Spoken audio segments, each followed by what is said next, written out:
Hello and welcome to a very special How I Paint Things. Now today we're going to go over how you can paint British infantry. This one is specifically for the Peninsular War from the Napoleonic period. Now some of the basics of this are going to work if you are doing American War of Independence as well, but I wanted to crack on with this one because a fair few people have asked how would I quickly paint British infantry. Now there's one or two extra steps along the way, which I will sort of list as optional. And a big thank you goes out both to Foundry Miniatures, Wargames Foundry, in 2017, when I made an order of paints from them. They sent me along this fella as a little extra gifty, and I thought he was very cool. I've long wanted to do something with him.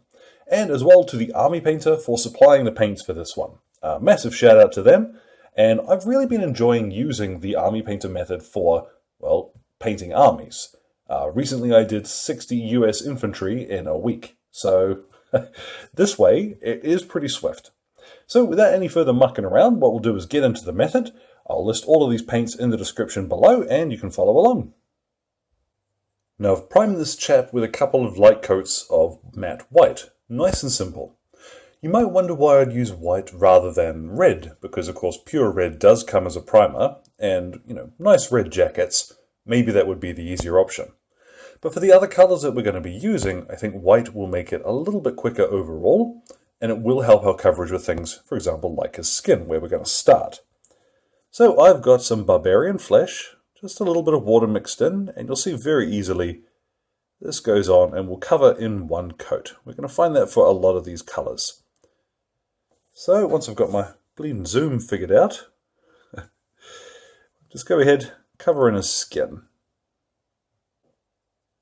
Now I've got some demonic yellow, and we're going to do the facings on his uniform, which will be his cuffs and his collar. Now for most of this miniature I'm going to be using my regiment brush, again another Army Painter one, but I will switch down to a character brush if I find there's any areas I struggle to reach. So this might be a fine opportunity for that. I find, for the most part, with these cuffs, easiest way to paint them, it's a little difficult to get this particular miniature to show you, but start close to the skin and just draw a line up towards the sleeve, because we're going to paint this later. It doesn't matter if we get a little bit of paint on it now, but take your time. The thing that we really want to avoid hitting is any of the white areas, because it will be much quicker and simpler for us if we can save. Oh, can I get it from this angle? There we go. That nice pristine white without having to cover that over. So I'll finish the rest of that off now. Now as you can see, I've made a right pig's ear of his jacket, but that won't matter too much. Of course, when you're painting yours, make sure to look up which colour facings represent which regiment. There are a lot of different options, especially for the British Army, so have some fun looking that up. I've got now brain matter beige, and I'm going to go over his trousers and his little bread bag on the back of his equipment as well. You'll notice this doesn't change the color very much. Like brain matter beige is very, very white.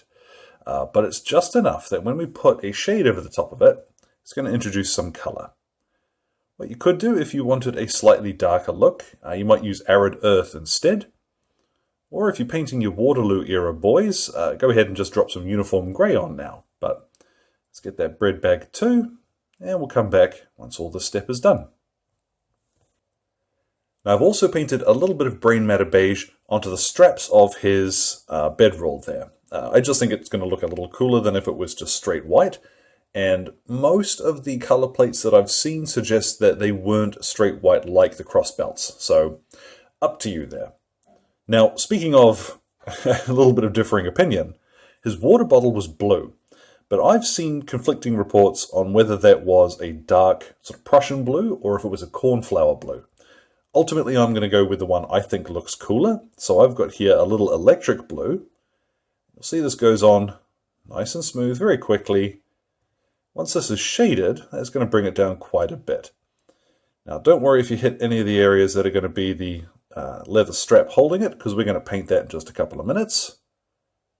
Just finish that off nice and easy there. And just to finish that off, I've got a little bit of leather brown, funnily enough.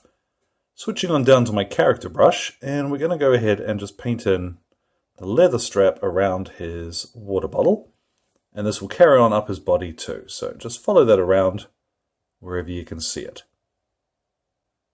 Now we're on to plate mail, and we're going to do all of the metal details in this. If you wanted a darker finish, you could turn around and use gunmetal instead, but I think because we can do this with one color, plate mail will be the better choice in that respect. So once I'm finished with the musket, I'm going to go ahead and switch down to my character brush and do the buttons on his cuffs as well. The same as with the silver, there's not really a lot of work to do here with greedy gold. What I'm going to do is all of the brass areas. So he's got a little brass plate on the front of his shako here. And I'll tidy that up a little bit later when we get to the black. Some of them will have a visible plate on the chest there, which I've got my thumb in the way of. I don't think this model, he doesn't really have one. And let's go ahead and do the buttstock in that brassy color as well. Right, now I've got oak brown, and I'm going to paint in his rifle. So this is not terribly taxing. As I say, normally a little easier when you've got it in front of you rather than with the camera in the way. I'm also going to go ahead and get my character brush, and I will paint his hair and sideburns in with this too. Obviously you can paint his hair any old color you fancy, but I think stick to a color that you've already got in front of you. You might even choose to do it beige at some point, but that's up to you. Now just a little uniform grey. We're going to paint in the bedroll on his pack there. Just take your time. Try not to get in onto the straps that you have already painted. Now we're starting to get to the home stretch. Just some matte black. We're going to paint in his pack, his cartridge box, his shoes and his gaiters. And this fella here, he's got his bayonet sheath just lurking behind his bread bag there. So, be careful when you get around that area if you have got to paint that. But all of these black areas, oh, and his shako, of course. Ta-da! Fill these in. Some areas you may find you want to come back and give them a second coat just to make sure they are a nice solid black. Now, at least to my mind, this is when he starts to look like a soldier. That black does do a lot to sort of fill in and finish him off, I think. But on the subject of finishing him off, we can finally, get to the good stuff. I have got pure red here, and I'm just going to use my regiment brush for most of this. And we'll fill in all of his jacket. I might need to give that another shake. Now, after going and giving that red a decent shake, turns out I hadn't really before I opened it. I've gone back and given that a second coat. You will still probably find it needs 2 coats, even if it comes out of the pot perfect, because you are looking for a very strong, solid scarlet color. Now, because this guy is going to be a center company, he has got a red and white plume. Again, you guys will probably know these uniforms a little bit better than I do, so, feel free to either look up or let me know if I've made any mistakes along the way. What I'm going to do now, though, is grab a little bit of white and just finish off, touch up any of the bits that I have made a mistake on, clear up the cross belts, and I'm going to add the little stripes along his epaulets there. So, we'll come back and see what that looks like when that's done. Now at last, with all of those base coats done, it's time to give him his dip. Now, why would I use the Quick Shade Strong Tone dip rather than the wash from the pot? And the answer here is because this miniature is metal. I want this guy to be pretty much indestructible when he's on the table. And if I use a wash and a varnish, it does protect the miniature quite well, but I do like the way that the dip will actually flow. It works very slightly differently to the wash, I find. So what I'm going to do, I've got here some thinners. This is Terps. You can use white spirit or anything like that that you would normally clean brushes with. All right, it's important. This stuff will not clear out in water. So I've got an old brush. Again, dip will eventually demolish your brushes. So I'm just going to get some of it into my brush. And then over we go, over the whole model. Now this is going to look horrendous going on, but you have to keep the faith. Move it around, get it into all your crevices, and particularly on the trousers, you'll see that this quite quickly starts to give you a nice shading effect. But I'm going to go over the whole model, coat it in the dip, and like I said, you don't want to go nuts with this on this particular model. Normally I'd be quite generous with the dip, but all I really want to get on this is the shading and a little bit of protection. So let's come back and have a look at what that looks like once I've got all of that on. Now, oh my goodness, what a mess. The dip can be a little intimidating, and I'll be honest, when it goes on, it does not look the best. If I'm, let's be real, it looks like I've ruined that. But I can tell you from experience, this is going to come out pretty well. As well, you'll find that once you've gone ahead and this is cured, you can go back with some other colors. You can highlight with your base colors again, which I'll probably do on his trousers. But this is going to come out quite nicely, I'll tell you that. So what I need to do now is actually wait for this to cure.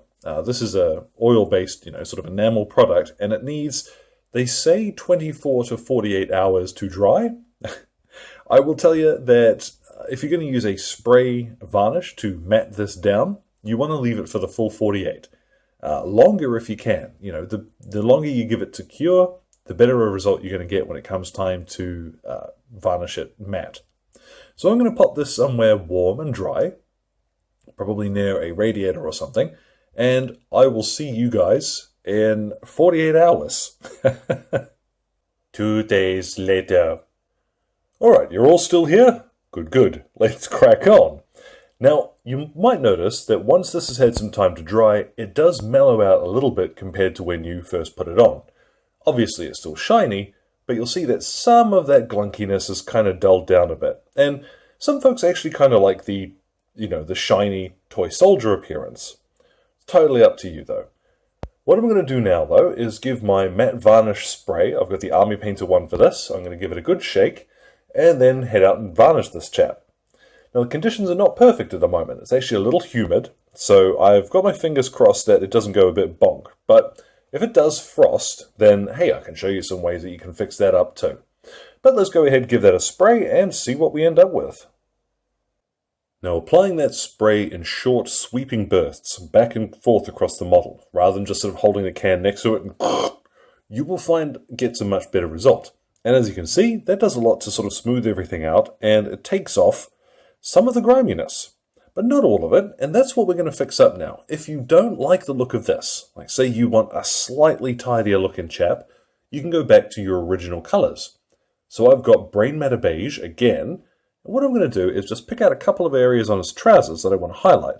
So let's do this fold along his leg there, at the front of his trousers, and you can do as much or as little of this as you like. It's really a matter of personal taste.